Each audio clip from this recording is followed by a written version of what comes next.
বন্ধুরা, আমার বাড়ির পাশেই একটা কচু ক্ষেত আছে।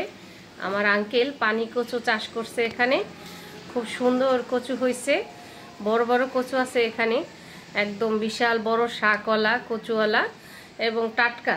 ক্ষেত থেকে উঠাই নিব আজকে একটা কচু। দেখি বিশাল সাইজের এক কচু নিয়ে কি কি রেসিপি করা যায়। তো সঙ্গে থাকুন, দেখতে থাকুন। বিশাল সাইজের একটা কচু নিয়ে আসলাম তুইলা, তো অনেক বড়। আর সাথে ইলিশ মাছও নিয়ে আসছি।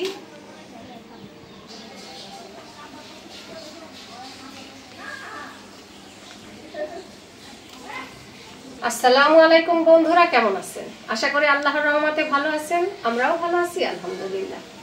চলে আসলাম আর একটা নতুন ভিডিও নিয়ে। সবাইকে ভিলেজ বাংলা কুকিং এর পক্ষ থেকে স্বাগত। তো আজকে তো কচু খেতে যায়, বিশাল সাইজের একটা কচু নিয়ে আসছি। এটা তো লম্বা একদম আমার চেয়েও বড়, পাতা সহই নিয়ে আসছি। পানি কচু, কিন্তু এখানেই খেত, তাই পাতা সহ আনলাম। বাজার থেকে কিনে আনলে তো পাতা কেটে দেয়। তো এর সাথে ইলিশ মাছ দিয়ে, কচুর ডাঁটা দিয়ে এবং কচু দিয়ে কি রেসিপি তৈরি করি, সঙ্গে থাকুন, দেখতে থাকুন। এখন কোটাবাটা করে নেই, ইলিশ মাছ কুটে নেই এবং কচু কেটে ধুয়ে পরিষ্কার করে তারপরে রান্না করতে যাব।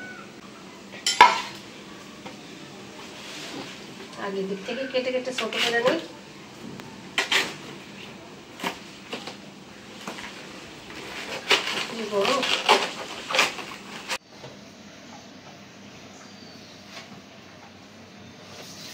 কচুটা কুইটা নিচ্ছি।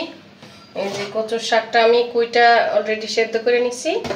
আর এই যে কচুর গোড়ার অংশ, মানে যেটা কচু, সেটা এই যে স্কোয়ার করে কাটা নিচ্ছি। ইলিশ মাছ কাটা নিচ্ছি। আর এখানে মুরগি কাটা নিচ্ছি। আজকে আমি মুরগি দিয়ে এই কচু রান্না করব, আর কচুর শাক দিয়ে ইলিশ মাছ দিয়ে রান্না করব। এক কচু দিয়ে আজকে দুই তরকারি রান্না হবে। তো সঙ্গে থাকুন, দেখতে থাকুন কিভাবে কি রান্না করি।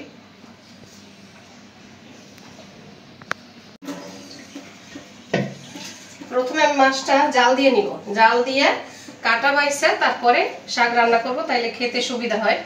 খাওয়ার সময় আর কোনো বাছাবাছি ঝামেলা থাকে না, আর বাচ্চাদেরও খাওয়ানো যায়। যেহেতু কচু শাকটা খুবই পুষ্টিকর, অবশ্যই বাচ্চাদের খাওয়ানো উচিত। তো আমি হলুদ মরিচ সব মশলা দিয়ে মাছটা আগে জাল দিয়ে নিব।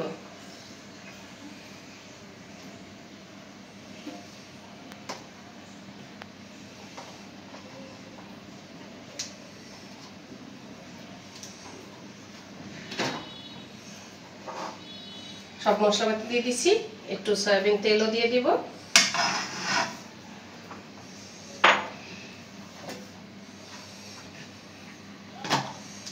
এখন মাছটা জাল দেওয়ার জন্য বসাই দিলাম চুলায়। বিসমিল্লাহির রহমানির রহিম। চুলাটা ধরে দিই।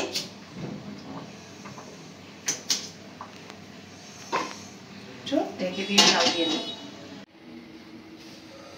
ইলিশ মাছটা জাল দিয়ে এই যে কাটা বাইসা নিচ্ছি। এটা দিয়ে কচু শাক রান্না করব। প্রথমে আমি মুরগি দিয়ে কচুটা বসাই দিয়ে নিই, এটা তো হইতে সময় লাগবে। তো এখন মুরগি দিয়ে কচু রান্না করব। কড়াই বসাই দিই। বিসমিল্লাহির রহমানির রহিম। দিয়ে দিব সয়াবিন তেল।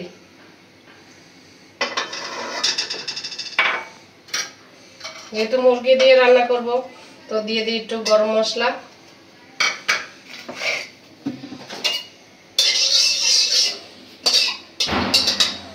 এখন দিয়ে দিব পেঁয়াজ কুচি,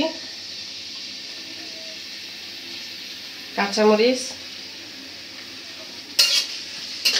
পেঁয়াজটা একটু ভেজে নিই।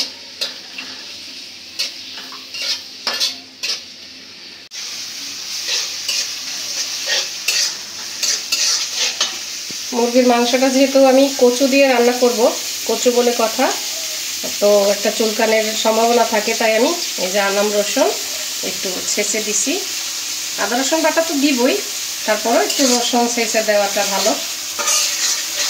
এটা যদি চুলকানের সম্ভাবনা থাকে সেটাও আর চুলকাবে না, তারপরে একটা ফ্লেভারও আসে দারুণ।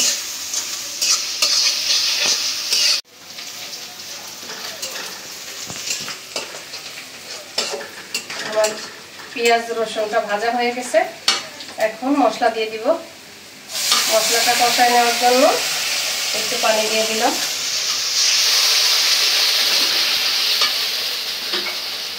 এখন দিয়ে দিব আদা রসুন বাটা।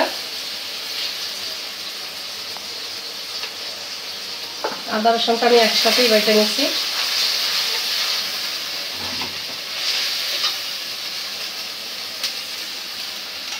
দিয়ে দিব পরিমাণ মতো লবণ,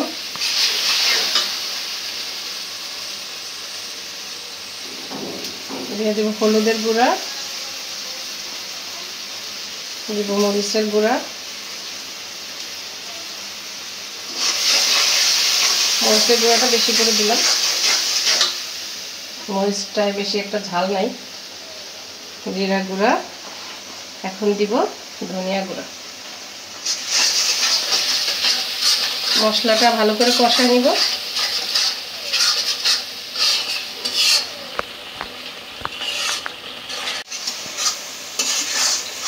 মশলাটা কষানো হয়ে গেছে, এখন মুরগির মাংসটা দিয়ে আবার একটু কষাই নিব। মশলার সাথে মুরগির মাংস ভালোভাবে কষায় তারপরে কষে দিয়ে দেব।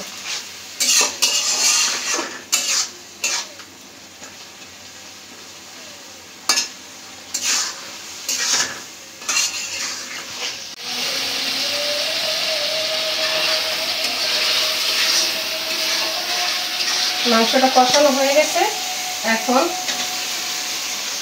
কচুগুলো দিয়ে দিব।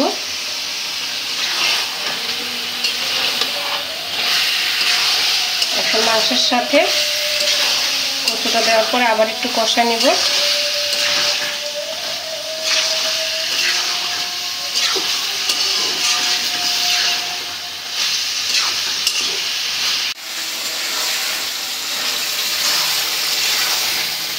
কচু তরকারিটা এবং মুরগির মাংসটা একদম ভালো করে কষাই নিয়েছি, এখন ঝোল দিয়ে দিব।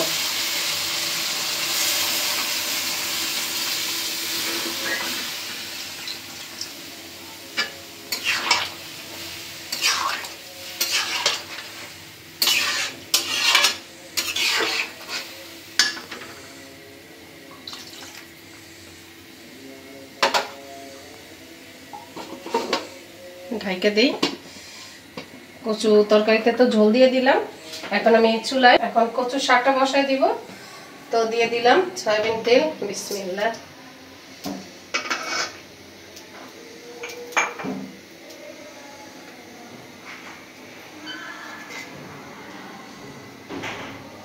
দিয়ে দিব পেঁয়াজ কুচি, কাঁচামরিচ,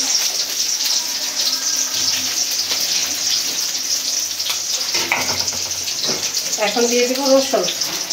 রসুন আমি একটু ছেঁচে নিচ্ছি।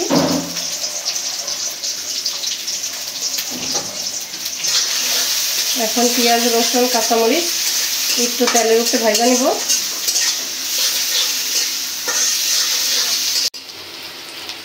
পেঁয়াজ রসুনটা ভাজা নিচ্ছি, এখন এটার ভিতরে দিয়ে দিব আদা রসুন বাটা।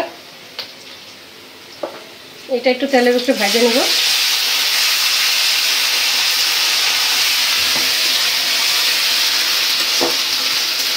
এখন যে ইলিশ মাছটা আমি জাল দিয়ে বাইসা নিচ্ছি সেই মশলাটা দিয়ে দিব। মাছটা উপরে থেকে উঠায় বাছছি আর মশলাটা আমি এই বাটিতে ঢালা নিচ্ছিলাম। এখন সেই মশলাটাই আবার দিয়ে দিব। এতে ইলিশ মাছের ঘ্রাণটা আছে, আর মশলা দিয়ে যেহেতু মাছটা জাল দিচ্ছি আবার সেই মশলা দিয়েই তো শাকটা রান্না করতে হবে।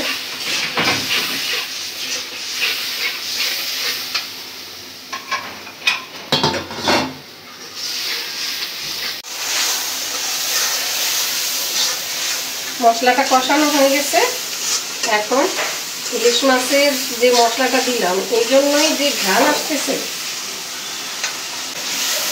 এখন দিয়ে দিব এই সেদ্ধ করা কচুর শাকটা।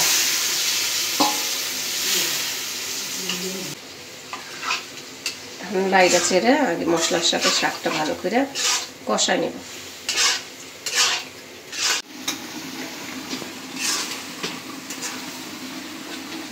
শাকটা তো কষায় নিয়েছি, এখন এই যে ইলিশ মাছ জাল দিয়ে আমি বাইসে নিয়েছিলাম সেই মাছটা এখন শাকের সাথে দিয়ে দেব। আনাম দিয়েও রান্না করা যায়, তবে এভাবে বাইসা শাকটা রান্না করলে বেশি স্বাদ হয়, একদম ঘ্রাণ বেশি হয়, আবার খেতেও সুবিধা হয়।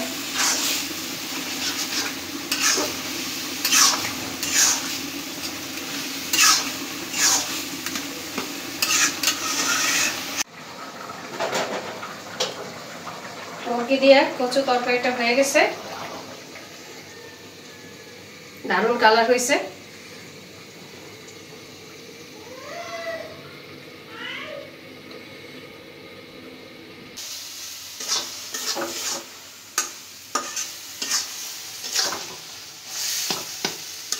কচু শাকটাও আমার রান্না করা হয়ে গেছে, একদম এই যে শুকনা শুকনা করে ফেলেছি। কচুর শাকটা শুকনা করেই খাইতে হয়, তো এটা একদম শুকনো হয়ে গেলেই সবাই বুঝবে যে এটা করার সাথে আর লাইগা থাকবে না, নাড়া দিলে একদম উঠা উঠা আসতে পড়বে।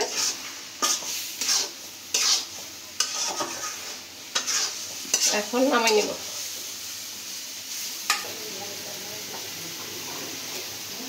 রেডি ইলিশ মাছ দিয়ে কচুর শাক। আসো ভাত খাবো আমরা এখন, রান্না শেষ করলাম, এখন খাবার খাবো। তো প্রথমে ইলিশ মাছ দিয়ে কচুর শাক খাই দেখবো। দেখো ধর একটা মরিচ, এই যে লেবু নিয়ে নিই। আসো আমার কোলে আসো মামুনি, কোলে আসো।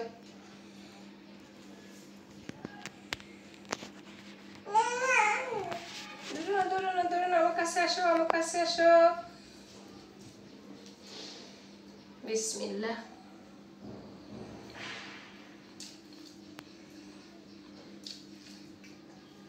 অসাধারণ হয়েছে, দারুণ। কচুর শাক দিয়ে ইলিশ মাছ, এটা তো পানি কচু, একটু মিষ্টি মিষ্টি লাগে কচুটা। আর ইলিশ মাছের যে কি ঘ্রাণ হয়েছে, ইলিশ মাছটা বাইসা দেওয়াতে যেহেতু এটার সাথে একদম মিশে গেছে, সেজন্য ইলিশ মাছের ফ্লেভারটা বেশি আসতেছে। আর কাটা বাছারও কোনো ঝামেলা নেই, শুধু মাখায়া পটাপট। আমার মামনি কি বলতেছে?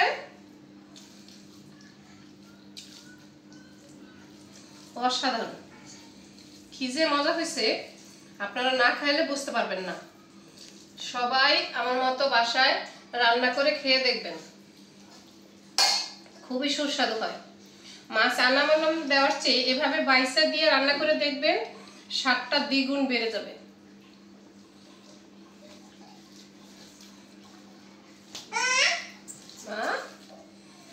মা আসো আমার পাশে আসো, বসো এখানে, আসো এখানে, এদিকে আসো।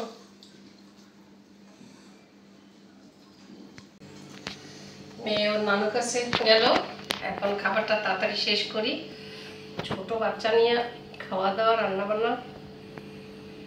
এখন মুরগির মাংস দিয়ে যে কচু তরকারিটা রান্না করছি সেটা খেয়ে দেখব।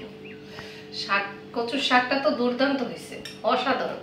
এইভাবে কচুর শাক রান্না করলে সবারই ভাত বাড়ায় রান্না করতে হবে, ভাত শেষ হয়ে যাবে, এত স্বাদ হয়েছে। আপনারা না খাইলে বুঝতে পারবেন না, এভাবে রান্না করে বাসায় খেয়ে দেখবেন যে নূরজাহান আপা ঠিক বলছে। এখন কচুটা আর মুরগির মাংসটা দিয়ে খেয়ে দেখি।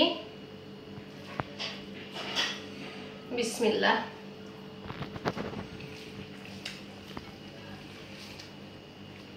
দারুণ হয়েছে, কোনোটাই কোনো অংশে কম না, দুইটাই দুর্দান্ত। যেমন শাকটা মজা হয়েছে, তেমনি কচু তরকারিটাও মজা হয়েছে।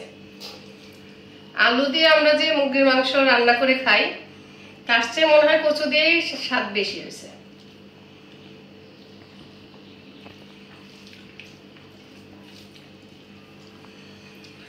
তো আমি খাবার খেতে থাকি। আজকে তো মনে হইতেছে ভাত একটু বেশি খাবো, যেহেতু দুইটা তরকারি খুব মজা হয়েছে। সবাই আমার চ্যানেলটিকে সাবস্ক্রাইব করে দিবেন, লাইক কমেন্ট শেয়ার করে আমাদের পাশে থাকবেন। আজ এ পর্যন্তই, দেখা হবে আবার পরের ভিডিওতে। সে পর্যন্ত সবাই সুস্থ থাকবেন, ভালো থাকবেন। আল্লাহ হাফেজ।